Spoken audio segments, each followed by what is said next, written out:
أعوذ بالله من الشيطان الرجيم بسم الله الرحمن الرحيم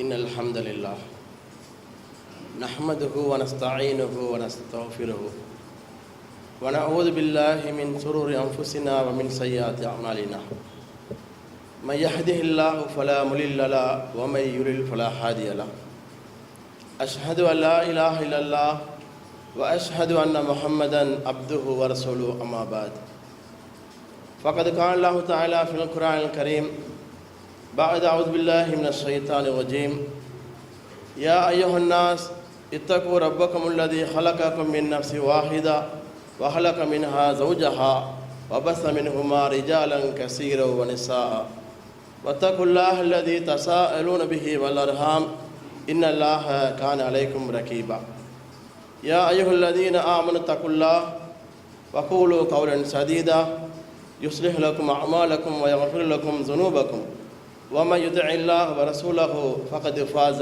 فوزا عظيما எல்லாம் வல்ல அல்லாஹுக்கு எல்லா புகழும் உரித்தாகட்டும். அகிலத்துக்கூர் அருக்குடையாக வந்த எம் பெருமானார் ஸல்லல்லாஹு அலைஹி வஸல்லம் அவர்கள் மீதும் அவர்களை அப்படியே பின்பற்றி வாழ்ந்த உத்தம சத்திய சஹாபாக்கள் சஹாபிய பெண்கள் மீதும் குறிப்பாக நம் அனைவர்கள் மீதும் அல்லாஹுடைய சாந்தியும் சமாதானமும் என்றென்றும் நின்று நிலவட்டுமா என்று கூறியவனாக என்னுடைய ஜும்மா உரை ஆரம்பம் செய்கிறேன். அன்புக்குரிய அல்லாஹுவின் நல்லடியார்களே, இன்றைய தினம் முஹர்ரம் மாதமும் அதில் நாம் பெற வேண்டிய படிப்பினைகளும் என்கின்ற தலைப்பில் ஒரு சில விஷயங்களை அறிந்து கொள்ள இருக்கின்றோம். நாம் இப்போது புனிதமிக்க மாதங்களில் ஒன்றான முஹர்ரம் மாதத்தில் இருந்து கொண்டிருக்கின்றோம். இந்த முஹர்ரம் மாதம் என்பது முஸ்லீம்களுடைய புத்தாண்டு என்று சொல்லி இந்த முஹர்ரம் முதலாவது நாளை முஸ்லீம்கள் ஒரு கொண்டாடக்கூடிய ஒரு விழாவாக எடுப்பதை நாம் நிறைய இடங்களில் பார்க்குறோம். முஸ்லீம்களுக்கு உண்டான பெருநாளாக நோன்பு பெருநாள் ஹஜ் பெருநாளை அல்லாஹ்வுடைய தூதர் ஆக்கியிருக்கின்ற பொழுது இன்றைக்கு ஒரு சில முஸ்லீம்கள் இந்த முஹர்ரம் வருகிற பொழுது நம்முடைய ஹிஜ்ரியுடைய ஆண்டு துவக்க நாள் என்பதனால் 1446 துவங்கிவிட்டது, முஹர்ரம் வாழ்த்துக்கள் என்று சொல்லி ஃபேஸ்புக்கில் சமூக வலைதளங்களில் இந்த வாழ்த்து செய்தியை தெரிவிப்பதும் அந்த முஹர்ரத்தை ஒட்டி ஒரு சில விழாக்கள் எடுப்பதை பார்க்க முடியும். உண்மையிலே இந்த முஹர்ரம் முதலாவது நாள் முஸ்லீம்களுடைய கொண்டாட்ட நாளா, அதை நாங்கள் கொண்டாட வேண்டிய ஒரு தினமா என்றால் உண்மையில் அல்லாஹ்வுடைய தூதர் இப்படி இந்த முஹர்ரம் முதலாவது நாளை கொண்டாடுமாறியோ அல்லது புத்தாண்டு விழாவை எடுக்குமாறியோ எங்கும் சொன்னதில்லை. அல்லாஹ்வுடைய தூதர் கொண்டாடவும் இல்லை. இது அல்லாஹ்வுடைய தூதர் ஸல்லல்லாஹு அலைஹி வஸல்லம் காலத்துக்கு பிறகு உண்டான ஒரு பழக்கம். சஹாபாக்களிடத்துல கூட இந்த முஹர்ரம் பண்டிகை என்று சொல்லி கொண்டாடக்கூடிய வழக்கம் இருந்ததில்லை. முஹர்ரம் முதலாவது நாள் என்று சொல்லி ரசூல்லா தொடங்கி வைத்த ஒரு தினமாக இந்த ஹிஜ்ரி ஆண்டு ரசூல்லாவுடைய வஃபாத்துக்கு பிறகு அபூபக்கர் அலியுடைய வஃபாத்துக்கு பிறகு உமர் அலியுடைய ஆட்சி காலத்திலே துவங்கப்பட்ட ஒன்றுதான் இந்த ஹிஜ்ரி கணக்கு என்று சொல்லக்கூடிய இந்த கேலண்டர்.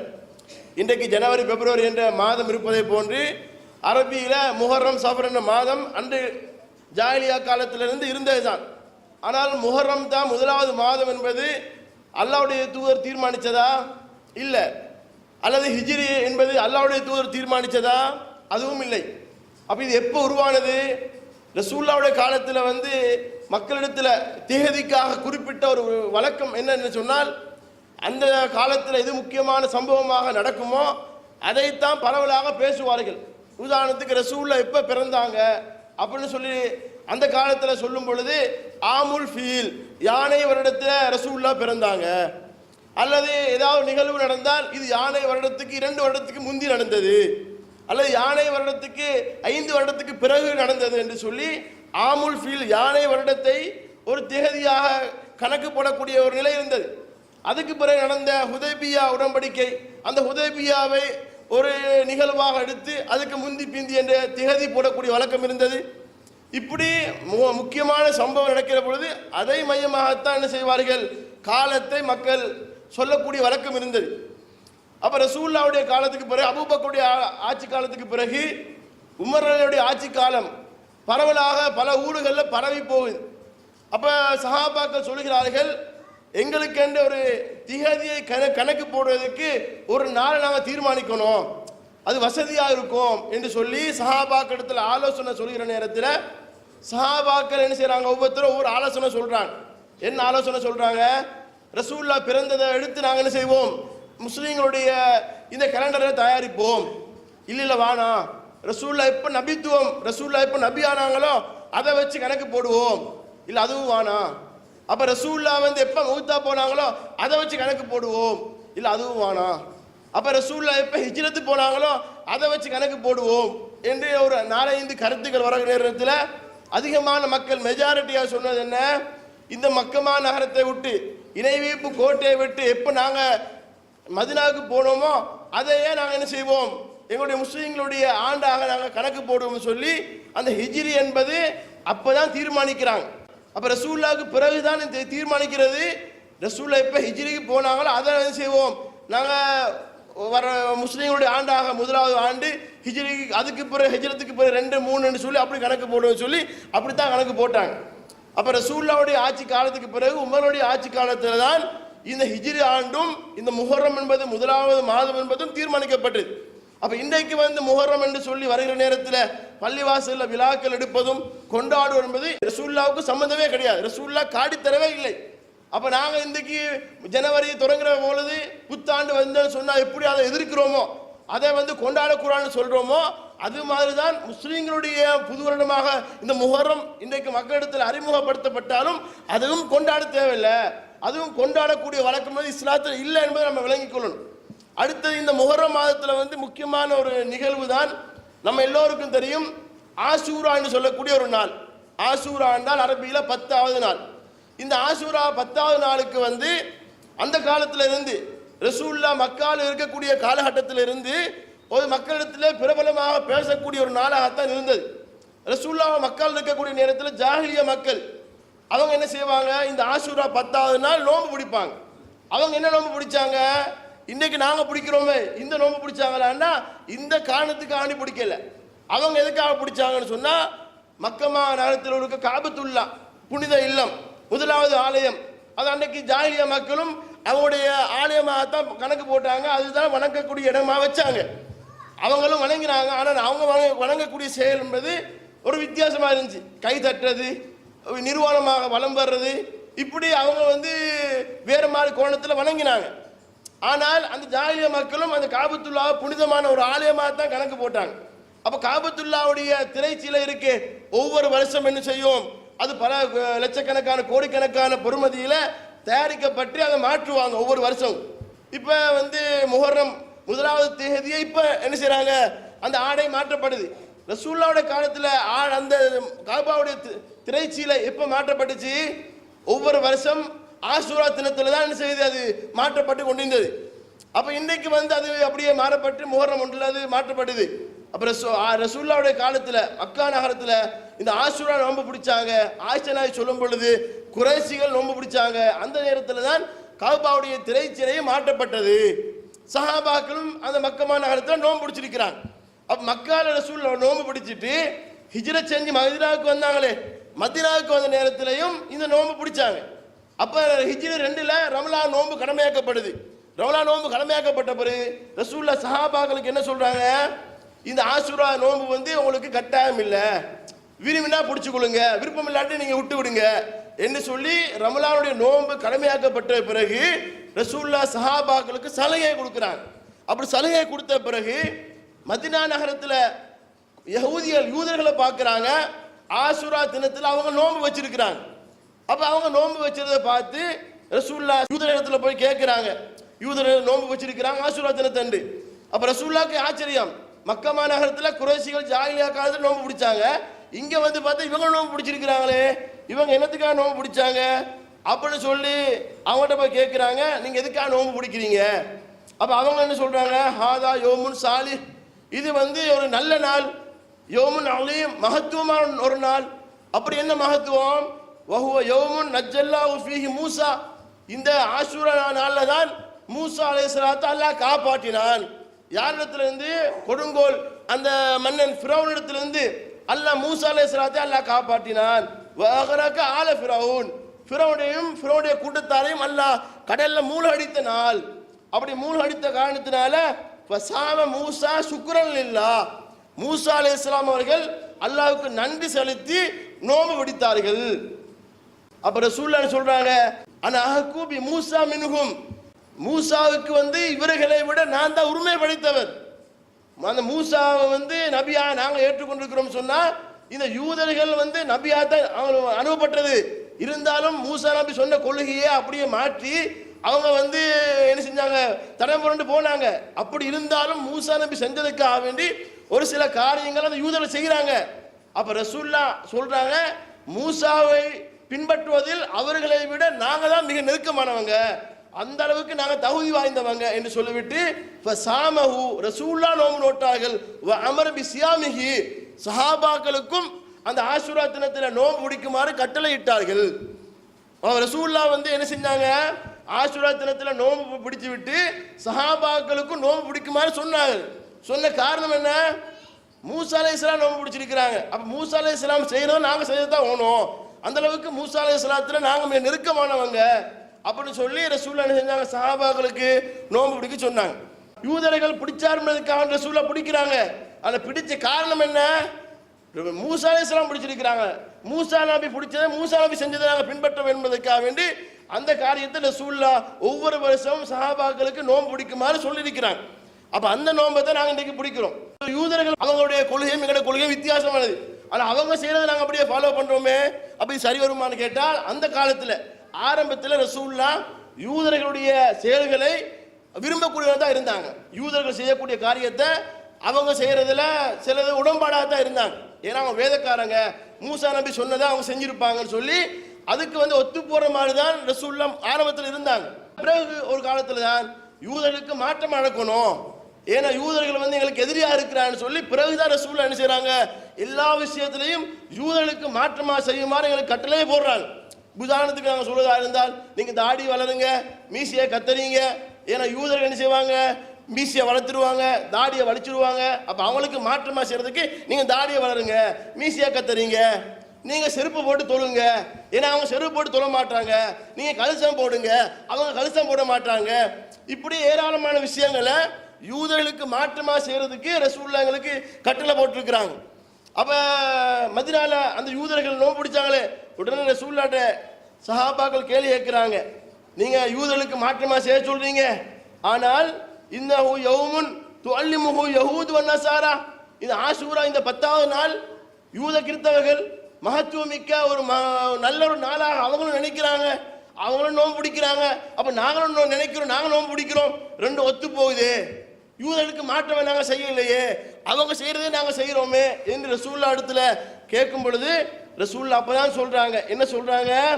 ஃபைதா கானல் ஆமுல் முக்பில் இன்ஷா அல்லாஹ், இன்ஷா அல்லாஹ் அடுத்த வருடம் இருந்தால் சும்னல் யௌம தாசிய, 9வது நாளை நாங்கள் சேர்த்து பிடிப்போம். இன்னொரு அறிவிப்புல லஇன் பகீது இலா காபிலின், அடுத்த வருடம் நான் இருந்தால் ல அசுமன்ன தாசிய, நான் 9வது நாளை நான் நோன்பு பிடிப்பேன் என்று சொல்லி ரசூலுல்லாஹ் சஹாபாக்களுக்கு சொல்லுகின்றார்கள். ஆனால் அடுத்த வருடம் ரசூலுல்லாஹ் உயிரோடு இருக்கவில்லை, அவங்க மரணித்து போறாங்க. அப்ப ரசூலுல்லாஹ் நோன்பு பிடிக்கல 9வது நாள். ஆனால் ரசூலுல்லாஹ்வுடைய கட்டளை இருக்கிறது, யூதர்களுக்கு மாற்றமா செய்ய வேண்டும் என்பதற்காக வேண்டி நீங்க என்ன செய்யுங்க? நீங்க 9வது நாள் நோன்பு பிடிங்கன்னு ரசூலுல்லாஹ் சொன்னாங்க. அப்ப யூதர்களுக்கு எதிராக செய்ய என்பதற்காக வேண்டி ரசூலுல்லாஹ் 9வது நாளையும் சேர்த்து பிடிக்குமாறு சொன்னார்கள். அப்ப யூதர்களுக்கு மாற்றமா செய்ய வேண்டும் என்பதற்காகத்தான் 9வது நாளையும் பிடிக்கிறேன்னு சொன்னாங்க. ஆனா ரசூலுல்லாஹ் உயிரோடு இருக்கவில்லை. இப்ப யூதர்களுக்கு மாற்றம் நடக்க என்பதற்காக வேண்டி நாங்க 10யும் 11யும் சேர்த்து பிடிக்கலாமா? இன்றைக்கு சில பேர் சொல்றாங்க யூதர்களுக்கு மாற்றம் தானே, அப்ப மாற்றம் நடக்கிறேன்னு சொன்னா 10வது நாள் ஆஷூரா நாளையும் 11யும் பிடிக்கலாம் என்று சொல்லி சிலர் என்ன செய்யறாங்க? நோன்பு பிடிக்கிறாங்க. அதுக்கு ஒரு ஆதாரத்தையும் காட்டுவாங்க. என்ன ஹதீஸ்? அஹ்மத் பைஹகி போன்ற ஹதீஸ் கிரந்தங்கள்ல பதிவு செய்யப்பட்ட ஒரு ஹதீஸ். ரசூலுல்லாஹ் சொல்றாங்க, சூமு யௌம ஆஷூரா, ஆஷூரா தினத்துல நீங்க நோன்பு பிடிங்க. வ ஹாலிஃபு ஃபீஹில் யஹூத, யூதர்களுக்கு மாற்றமா நீங்க அதில் நடந்து கொள்ளுங்க. ஆஷூரா நோன்பு பிடிங்க, அந்த ஆஷுரா நோன்பு பிடிக்கிறதுல யூதருக்கு மாற்றமா நடந்து கொள்ளுங்க.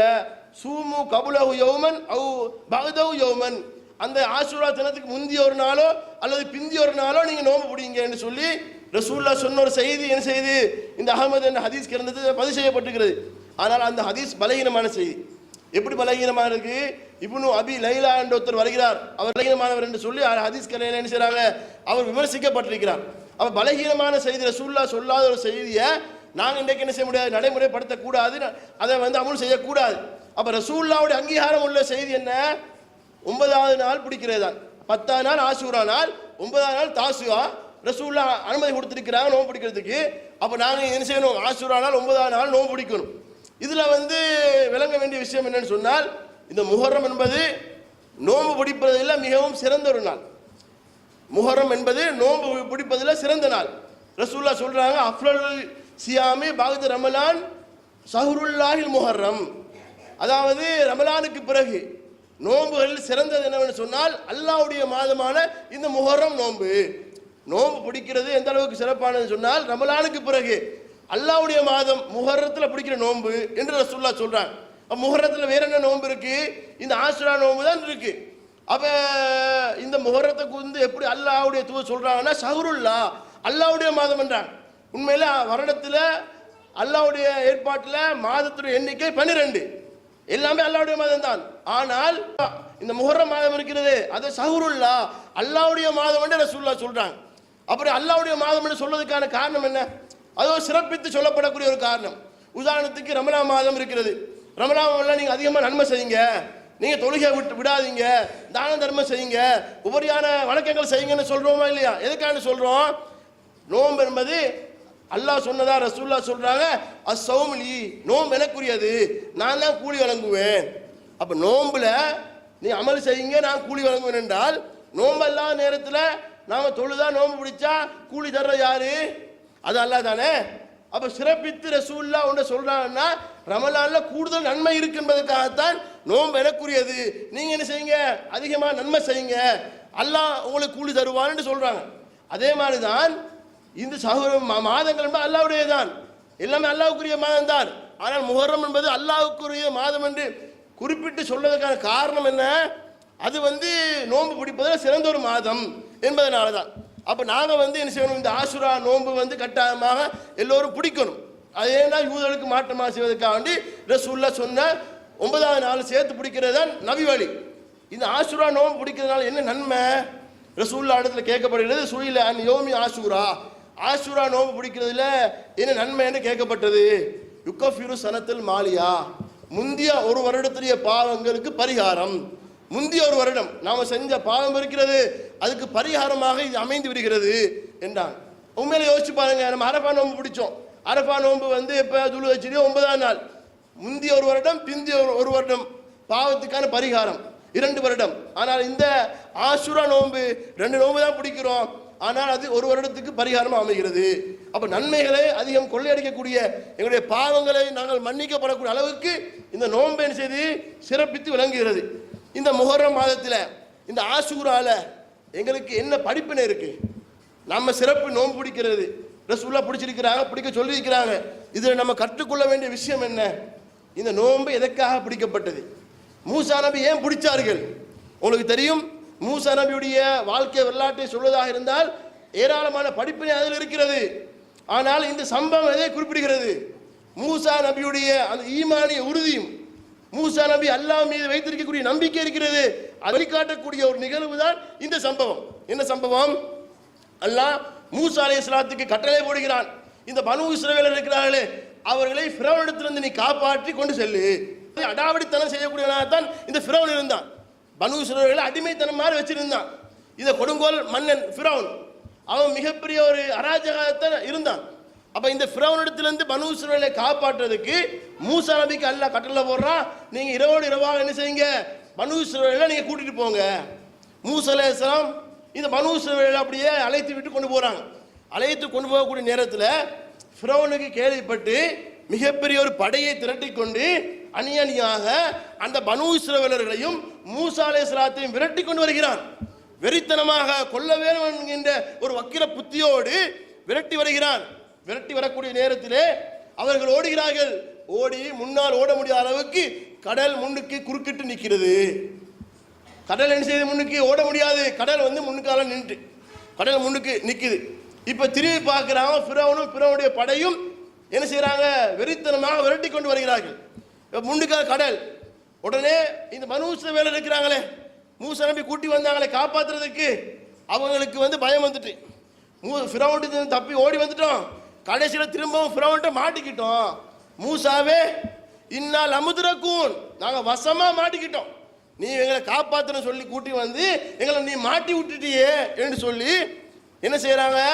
அந்த மூசா நபியுடைய கூட்டத்தார்கள் மூசா நபியிட சொல்கிறாங்க. எப்படி கடுமையான ஒரு கெட்டான சூழ்நிலை. அவங்களை ஃபிரௌன் விரட்டிட்டு வர்றாங்க. முன்னாடி கடல், இங்கே எல்லாரும் பயத்தில் நிற்கிறாங்க. அந்த நேரத்தில் மூசாவே நீ எங்கள் வசமாக கொண்டு மாட்டிட்டியே, பாரு நாங்கள் இப்போ என்ன செய்யறது, பாத்தியா உன்னை நம்பி வந்தோம் இப்படி இப்படின்னு சொல்லி அப்படி மூசா நபிட்டு சொல்லுகிற நேரத்தில் மூசா நபி எதுக்கும் அஞ்சவில்லை, பயப்படவில்லை, தடுமாறவில்லை. நிதானத்தோடு சொல்கிறார்கள், கல்லா அவ்வாறு இல்லை, நான் உங்களை வசமாக மாட்டவில்லை, பயப்படாதீங்க. இன்னமை ரப்பி, என்னுடைய இறைவன் என்னோடு இருக்கிறான், என்னுடைய இறைவன் என்னோடு இருக்கிறான். சயஹ்தீன், அவன் எனக்கு சரியான வழியை காட்டுவான். எப்படியான வார்த்தை! எந்த நேரத்தில் மக்கள் எல்லாம் பயந்து நடுங்கக்கூடிய நேரத்திலே, ஃபிரௌனும் ஃபிரௌனுடைய கூட்டத்தாரை பார்த்து அலறக்கூடிய நேரத்திலே பயப்படாமல் தைரியமாக அல்லாஹ்வை நம்பி அல்லாஹ்வுடைய உதவியை நம்பி எந்த வார்த்தையை சொல்கிறார்கள்? இன்னமை ரப்பி சயஹ்தீன், என்னுடைய இறைவன் என்னோடு இருக்கிறான், எனக்கு அவன் வழியை காட்டுவான். அந்த வார்த்தை தான் அல்லாஹ் ஓடர். மூசாவே தடியை எடுத்து கடலில் அடி. கடலில் அடிக்கப்படுகிறது. அது இரண்டாக பிளக்கப்படுகிறது. எந்த அளவுக்கு?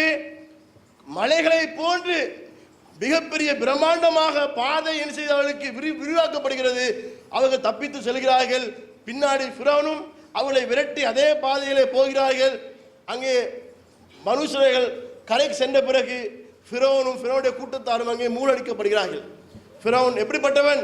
அன ரப்புக்குமுல் ஆலா, நான் தான் உங்களுடைய இறைவன், நீ என்னத்தான் வணங்கணும் என்று சொல்லி அந்த மக்களிடத்தில் ஆட்சி செய்தானே, அவன் அங்கே மூழ்கடிக்கப்படுகிறான். அங்கே மூழ்கடிக்கப்படக்கூடிய நேரத்தில் அவன் என்ன சொன்னான்? பனூ இஸ்ரவேலர்கள் எந்த அல்லாஹ்வை நம்பினார்களோ அதே அல்லாஹ்வை நான் நம்புகிறேன், அல்லாஹ்வே என்னை மன்னித்து விடு, நான் ஈமான் கொண்டு விட்டேன். அல்லாஹ் சொன்னான். என்ன சொன்னா? அந்த ஈமான் செல்லாது. நீ எப்ப தொண்டை குழிய மரணம் வந்த பிறகு நீ ஈமான் கொள்றாய், இதுக்கு முன்னாடி மாற்றமாக நடந்தாய், மாறு செய்தாய், உன்னை என்ன செய்வோம்? இன்றைய தினம் உன்னை உன்னோட உடலோடு நாங்கள் என்ன செய்வோம்? பாதுகாப்போம், பின்னாடி வரக்கூடியவர்களுக்கு படிப்பினையாக. ஃபிரௌன் அல்லாஹ் மூழ்கடித்தான், ஃபிரௌனுடைய கூட்டத்தாரை மூழ்கடித்தான். ஆனால் ஃபிரௌனுக்கு அல்லாஹ் சொன்னான், அதை நம்பியவர்கள், உன்னை பார்த்தவர்கள் உனக்கு பின்னாடி அவர்கள் படிப்பினை பெற வேண்டும் என்பதற்காக வேண்டி உன்னை உடலோடு கரை ஒதுக்குவோம் என்றாலாம். அதே மாதிரி ஃபிரௌன் மூழ்கடிக்கப்படுகிறான். இறந்த பிறகு அவனுடைய பொடி என்ன செய்து அப்படியே கடற்கரைக்கு வருது. ஏன் தெரியுமா? அல்லாஹ் அனுப்பினான், நான் தான் இறைவன் என்று சொன்னானே.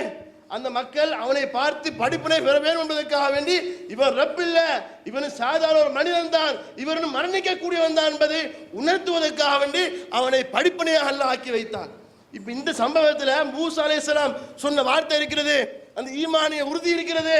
இந்த ஈமானிய உறுதி தான் நம் எல்லாரிடத்திலும் வர வேண்டும். எந்த நேரத்திலும் எந்த சந்தர்ப்பத்திலும் எப்பேற்பட்ட கஷ்டம் வந்தாலும் துன்பம் வந்தாலும் யாரும் துணைக்கு இல்லாவிட்டாலும் அல்லாஹ் எங்களோடு இருக்கிறான் என்கின்ற அந்த நிலைதான் எல்லா நேரத்திலும் எங்களுக்கு வர வேண்டும். அல்லாஹ் சொல்லி காட்டுகிறான், இன்னன்னாஸ கத் ஜமஉ லக்கும், மக்களே உங்களுக்கு எதிராக மிக பெரும் படை ஒன்று சென்று விட்டது என்று உங்களை நோக்கி சொன்னால், ஃபக்ஷௌஹும், அந்த மக்களை பயந்து கொள்ளுங்கள், உங்களுக்கு எதிராக படை திரண்டு விட்டார்கள் என்று உங்களை பயங்காட்டுவார்கள்.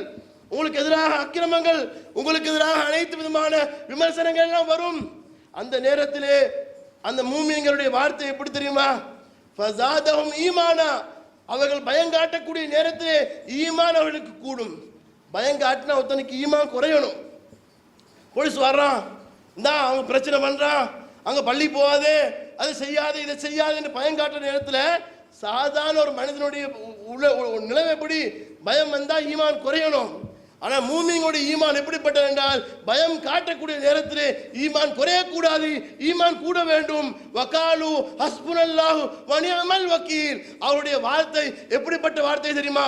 எங்களுக்கு அல்லாஹ் போதுமானவன், அவன் சிறந்த பாதுகாவலன் என்றுதான் ஒரு மூமினுடைய வாயிலே அந்த வார்த்தை வர வேண்டும். வாயிலிருந்து வரக்கூடிய வார்த்தை எப்படிப்பட்ட வார்த்தை? அல்லாஹ் எங்களுக்கு போதுமானவன், ஹஸ்புனல்லாஹ் வ நிஅமல் வக்கீல், அவன் தான் சிறந்த பாதுகாவலன். உண்மையிலே இந்த நிலைமையை நாங்கள் சந்திக்கிறோமா? இந்த நிலை எங்களுடைய வாயிலிருந்து இது மாதிரி வார்த்தை வருகிறதா? பொருளாதார கஷ்டமா இருக்கலாம், தௌவா செய்கிற நேரத்தில் பிரச்சனை வரலாம், வேறு வேறு பிரச்சனைகள் வரலாம், எதிர்ப்புகள் வரலாம், விமர்சனங்கள் வரலாம். பயந்து ஓட தேவையில்லை, ஓடி ஒளிய தேவையில்லை. ஏன் நாங்கள் இருக்கிற சத்தியத்தில் அல்லாஹ்வுக்காக வேண்டியிருக்கிறோம். அப்படி இருக்கக்கூடிய நேரத்தில் எவ்வளவு பிரச்சனைகள் வந்தாலும் சரி, அல்லாஹ் எங்களை காப்பாற்றுவான் என்கின்ற அந்த உறுதியான நிலையில அல்லாஹ்வுடைய உதவியை எதிர்பார்த்தவர்களாக நாங்கள் காத்திருக்க வேண்டும். அதுதான் இந்த மூசா அலைஹிஸ்ஸலாம் அவரிடத்திலிருந்து நாங்கள் கற்றுக்கொள்ள வேண்டிய மிக முக்கியமான படிப்பினை.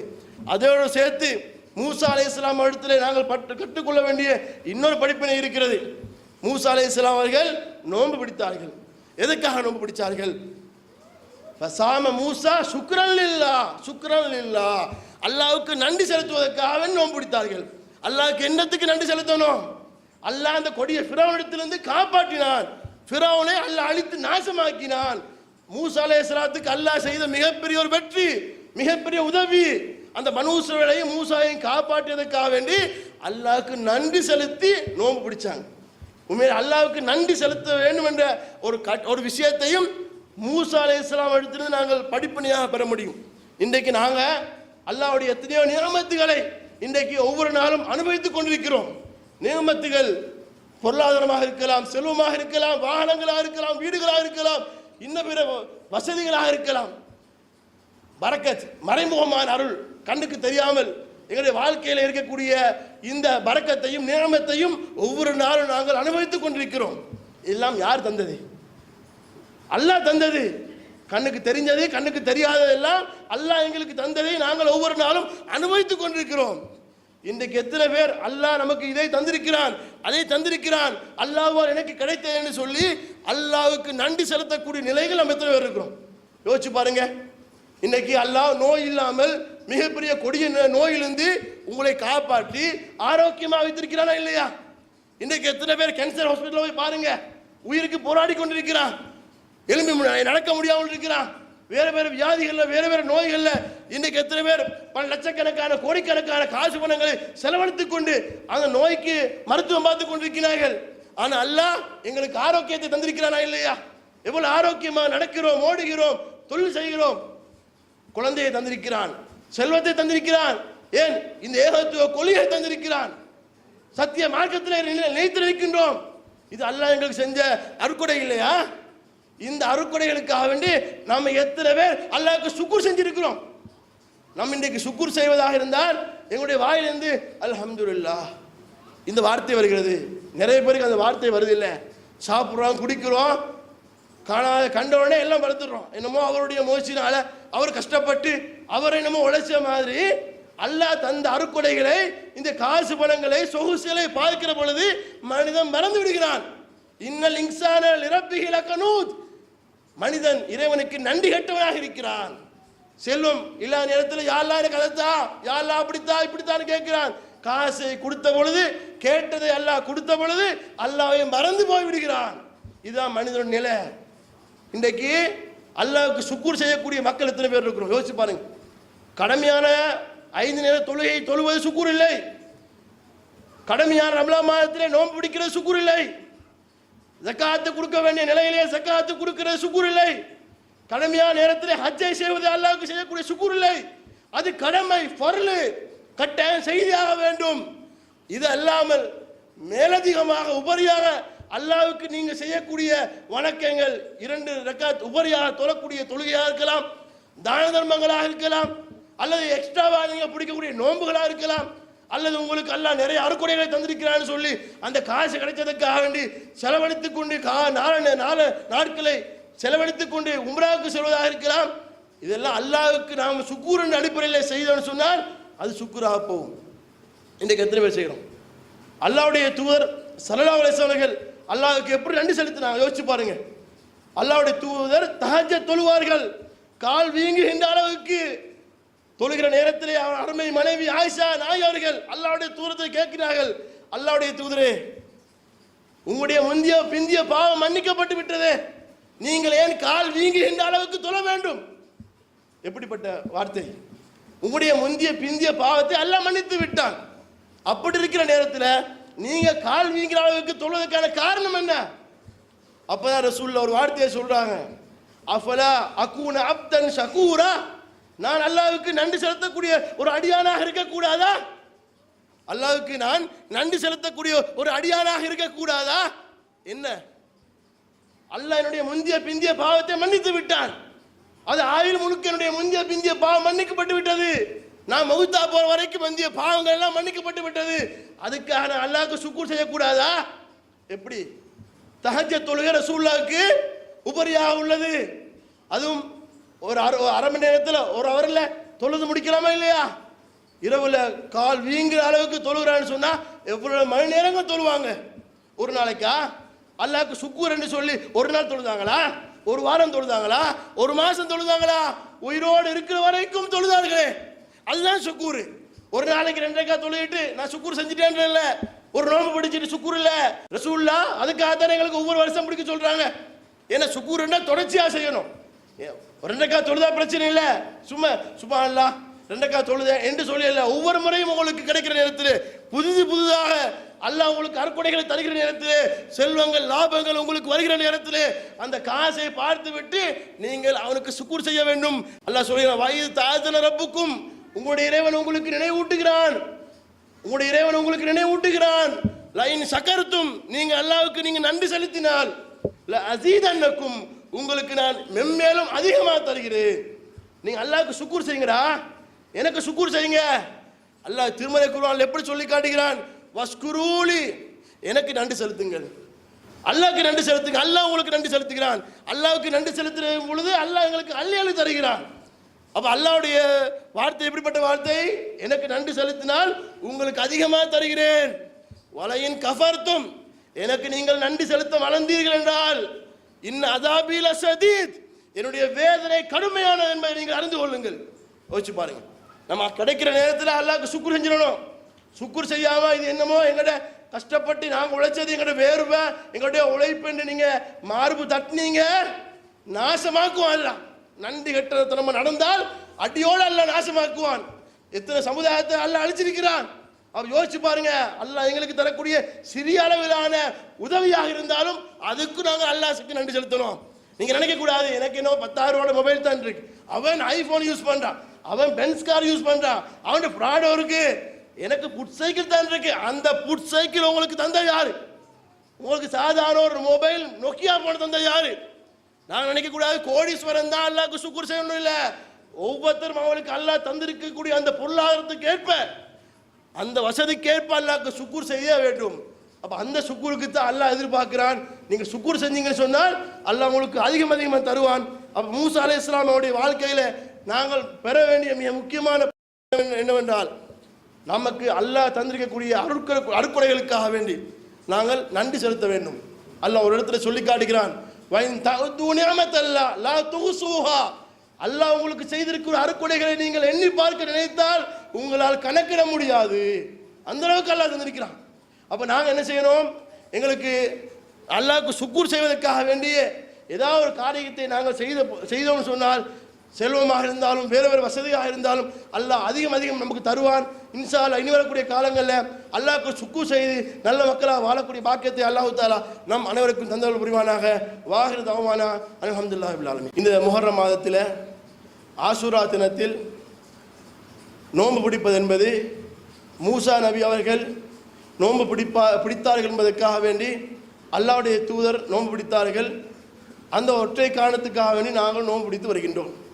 ஆனால் இன்றைக்கு இந்த முஹர்ரம் மாதம் என்பது முஸ்லீம்களுடைய ஒரு பிரிவினராக மக்களால் சொல்லக்கூடிய இந்த ஷியா என்று சொல்லக்கூடிய இந்த கொள்கை, போரா என்று சொல்லக்கூடிய அந்த முஸ்லீம்களிடத்தில் முஹர்ரம் மாதம் புனிதமாக பார்க்கப்படுகிறது. அதுவும் குறிப்பாக இந்த ஆஷூரா தினம் ஒரு துக்க தினமாக அனுஷ்டிக்கப்படுகிறது. எப்படிப்பட்ட துக்க தினமாக அனுஷ்டிக்கப்படுகிறது? இலங்கையில் அந்த காரியங்கள் மிக குறைவாக இருக்கிறது. இந்தியா இன்னும் வேறு நாடுகளில் இந்த ஷியா கொள்கை எங்கெல்லாம் ஊடி இருக்கிறதோ அவரிடத்தில் இந்த முஹர்ரம் ஆஷூரா தினத்தை துக்க தினமாக அனுஷ்டித்து அவர்கள் தங்களைத்தானே நோவினை செய்து சித்திரவதை செய்து காயப்படுத்திக் கொள்ளக்கூடிய நிகழ்வு நடந்து கொண்டிருக்கிறது. பாதைகள் என்ன செய்வார்கள்? கைத்தால் அடித்துக்கொண்டு ரத்தத்தை தலையில பிளேடால தலையை கீறிக்கொண்டு மேல கீறிக்கொண்டு ரத்தத்தை ஓட்டியவர்களாக என்ன செய்வார்கள், ஒரு துக்கத்தை அனுஷ்டிக்கிறார்கள். எதற்காக வேண்டி? இந்த முஹர்ரத்தில் அப்படி என்ன இருக்கு துக்கம் அனுஷ்டிக்கிறதுக்கு? சில பேர் நோன்பு பிடிக்கிறது கூட அதுக்காக தான் நினைக்கிறாங்க. நோன்பு பிடிக்கிறது கூட எந்த காரணம் மறைக்கப்பட்டு அது உசைன் ரலியல்லாஹு கொல்லப்பட்டார்கள் என்பதற்காகத்தான் நோன்பு பிடிக்கிறோம்னு சொல்லி நினைக்கிறாங்க. இந்த ஆஷூரால ஷியாக்கள் ஏன் இதை வந்து துக்க தினமாக கொண்டாடுறாங்க அப்படின்னு சொன்னா, உங்களுக்கு தெரியும் ரசூலுல்லாஹ்வுடைய பேரர்களில் ஒரு ஆள் உசைன் ரலியல்லாஹு அவர்கள் கர்பலா என்ற யுத்தத்தில் கொல்லப்பட்டார்கள். துண்டு துண்டாக காயப்படுத்தப்பட்டு கொல்லப்பட்டார்கள். அப்படி கொல்லப்பட்ட உசைன் ரலியல்லாஹுடைய துக்கமாகத்தான் ஒவ்வொரு ஆண்டும் வருஷா வருஷம் அந்த முஹர்ரம் 1 to 10 வரைக்கும் அல்லது முஹர்ரம் மாதம் முழுக்கும் துக்க மாதமாக துக்க நாளாக அனுஷ்டிக்கிறார்கள். உண்மையிலே உசைன் ரலியல்லாஹு கொல்லப்பட்டது என்பது எல்லோருக்கும் கவலைக்குரிய ஒரு காரியம்தான். யாராக இருந்தாலும் ஒரு கவலைக்குரிய விஷயம். ரசூலுல்லாஹ்வுடைய பேர் அநியாயமான முறையில் கொல்லப்பட்டாங்கன்றது கவலை தான். கவலை என்பது துக்கம் என்பது இஸ்லாத்தில் எத்தனை நாள் இருக்கணும்? உங்களோட வாப்பாவோ உம்மாவோ உங்களோட மனைவியோ உங்களுடைய பிள்ளையோ நண்பரோ மௌத்தா போனா அவருக்காக வேண்டி நாங்கள் எத்தனை நாள் துக்கம் அனுஷ்டிக்க வேண்டும்? இஸ்லாம் சொல்லக்கூடிய வழிமுறை என்ன? 3 நாள் தான். 3 நாளுக்கு மேலாக துக்கத்தை நாங்கள் என்ன செய்யக்கூடாது, அனுஷ்டிக்க கூடாது. எங்களுடைய லைஃப்ல எங்களுடைய வாழ்க்கையில கடுமையான ஒரு கவலையான சம்பவம் நடந்துட்டேன்னு சொன்னால் 3 நாளுக்கு மேலாக நினைச்சிருக்க கூடாது. அது விதி, அல்லாஹ்வோட நாட்டம் என்று தள்ளி போயிட்டே இருக்கணும். அதை நினைச்சு நாம வாழக்கூடாது. ஒரு மனைவிக்கு தான் தன்னுடைய கணவன் இறந்து விட்டால் 4 மாசம் 10 நாள் அவள் துக்கமாக இதா இருப்பான். ஒரு மனைவி தான் கணவன் மௌத்தா போனதுக்காக 4 மாசம் 10 நாள் இருப்பான். மற்ற யாராக இருந்தாலும் துக்கம் என்பது எத்தனை நாள்? 3 நாள் தான். உசைன் ரலியல்லாஹு கொல்லப்பட்டு இன்றைக்கு எத்தனை வருஷம் ஆகுது? அப்ப இன்றைக்கு அவருக்காக இன்னும் துக்கம் அனுஷ்டிக்கிறாங்க என்றால் யோசிச்சு பாருங்க. இது வந்து இஸ்லாம் காட்டி தந்த வழிமுறை இல்லை. அப்ப இன்றைக்கு வந்து அதுக்காக என்ன செய்றாங்க? இந்த முஹர்ரம் மாதத்தில் பார்த்தீங்கன்னா நிறைய வீடுகளில் இது சிந்தனை இன்றைக்கு தரீக்காக்கள்லையும் சில இடத்துல ஊடுருவிக்கிறது. என்னது, முஹர்ரம் 1 to 10 வரைக்கும் இந்த மீன் சாப்பிட மாட்டாங்க, கணவன் மனைவி சேர மாட்டாங்க. ஏண்டா துக்கம். துக்கத்தில் வந்து சந்தோஷமான கல்யாணங்களை நடத்த மாட்டாங்க. இப்படி துக்கத்தை அவங்க என்ன செய்கிறாங்க. இது இஸ்லாம் வந்து காட்டி தரல. யாராக இருந்தாலும் துக்கம் பண்ணது 3 நாள் தான். இந்த ஷியாக்கள் செய்யக்கூடிய இந்த போலாக்கள் செய்யக்கூடிய இந்த காரியத்துக்கும் இஸ்லாத்துக்கும் எல்முனையிலும் சம்பந்தம் இல்லை. இந்த முஹர்ரத்தில் எதை வச்சு ரசூலுல்லாஹ் நோன்பு பிடிக்க சொன்னாங்களோ அந்த அடிப்படையில் நாங்கள் நோன்பு பிடிச்சோன்னு சொன்னால் அதுக்குரிய நன்மை அடைய முடியும். அந்த நன்மையை அடையக்கூடிய மக்களாக அல்லாஹ் தஆலா நம் அனைவரையும் ஆக்கல் புரிவானாக. வாஹிர் தஅவானா அல்ஹம்துலில்லாஹி ரப்பில் ஆலமீன்.